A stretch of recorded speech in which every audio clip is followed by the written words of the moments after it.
मला सांगा असं कोण आहे की जो 20 जणांचं शिर कापतो, शिरच्छेद करतो, पण त्यातला ना कोणी मारला जातो ना कोणाचा खून होतो?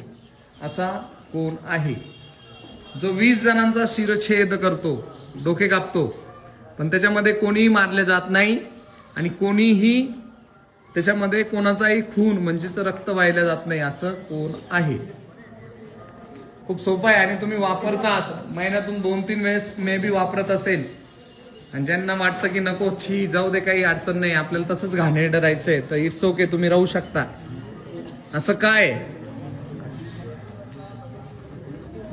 यूज करतात रे? सगळे यूज करतात त्याला. तुम्ही सगळेजण यूज करतात, मी सुद्धा यूज करतो, त्याचा वापर करतो. जो 20 जणांचा शिरच्छेद करतो पण ना कोणाला मारतो त्याच्यामध्ये, ना कोणाचं रक्त बाहेर काढतो, असा कोण आहे? अजून सुद्धा क्लिक नाही झालं. नख कट करण्यासाठी काय वापरतात तुम्ही? किती नख कट करतात? 20 नख कट करतात तुम्ही. त्याच्यामध्ये कोणाला मारला जातो ना कोणाचा खून होतो.